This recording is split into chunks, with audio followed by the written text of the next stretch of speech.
Hey everyone, Thornton here, and today we're going to be talking about the massive amount of layoffs that have been happening in the video game industry. And it's a pretty big cause for concern as AI generation is starting to take over a little bit more in video games. And it may seem like, well, that's great. It just means we're going to get games and updates faster. There is one slight problem with that, and that is the soul of the video game. So we're going to talk about what's causing the layoffs, what AI has to do with it, and what it likely means for the future landscape of video games in general. But without further ado, let's jump into this kind of sad news. So this has been a pretty crazy year, even though we're only a month into it for the gaming industry, because there have been a ton of layoffs and over 5,000 workers across companies like Microsoft, Riot, some of the biggest ones out there, including Blizzard as well, which I guess falls under Microsoft now, have been laid off, meaning they are no longer working for these video game companies nor doing live service updates. Now, some of this is going to be dealing with the post-pandemic slowdown. I mean, we're out of COVID now. You can't have as many people come to the office, or, it's just not that accessible to have this much talent, and you needed to disperse it a little bit. But it's been having a pretty big impact on both the developers and the gaming landscape at large. There's actually been a technical artist known Farhan Noor who actually has a website called Video Game Layoffs, and they witnessed an estimated 10,500 job cuts in the gaming sector by a bunch of data they compiled. Yet we're trending much higher than that, because as of January 25th, 2024,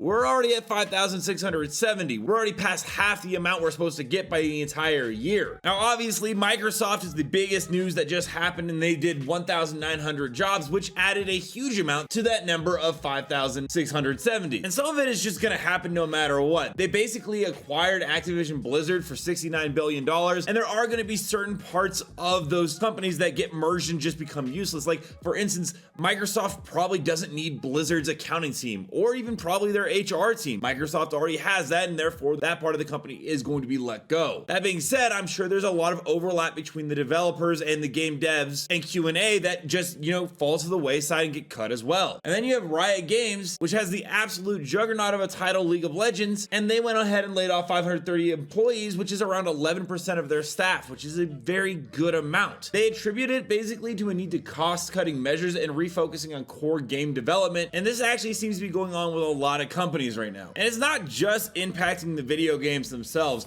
Twitch, a streaming platform which was once known mainly for video game streaming, now it's kind of become something else. I don't even know what live streaming is really anymore, but Twitch has shed over 35% of its workforce in January. This is going to probably be something that we see in a greater economy downtrend regardless, but the video game sector is being hit fairly hard right out of the gate this year. And it's not like this is exactly new or exclusive to 2024. In 2023, we witnessed a ton of layoffs as well, with over 10,500 laid off just last year. And there were studios such as Epic Games, Roblox, and Snap that were basically forced to lay off a ton of employees as well. But why is this happening to the video game sector so recently, especially when video games seem to be so popular? Well, there's a couple of reasons. One, the post-pandemic landscape marked by a shift in consumer behaviors and economic uncertainties has necessitated a recalibration of resources across the industry. That sounds like a bunch of gobbledygook because it basically is. What I'm saying here is that with the post-pandemic over, these companies now need to downsize as they just hired way too many employees when everyone was working from home. But the biggest one here, and this is going to be the most controversial topic that goes into the next couple of years of not only video games but our general economy, is AI automation. And there is a lot of developers that are actually talking about this because they want to start unionizing their jobs, which does make a lot of sense. And you might be like, well, how is AI impacting these jobs? And it's important to know there are two big games out right now that recently released, one being the Finals, which has a slight issue with AI voice generation. I don't have one particular stance on it, but you might. And if you didn't know, the Finals does use a lot of AI voice generation instead of actual voice actors. Now, it is important to note, general voice actors give some kind of template, but then AI automation does take it a step further, so that does cut back on some of the costs. Then you have a game like Palworld, where it's been theorized by a lot of game developers, and I can't say for a fact one way or the other, but they are the ones theorizing it, that Palworld uses a lot of AI generation on Pokemon to create new assets. It's really difficult to tell. It's really getting murky on whether or not you can make an accusation. That's why I'm not saying it's confirmed by any means. But with AI generation coming into a lot of these smaller companies, it does put a lot of pressure on these bigger ones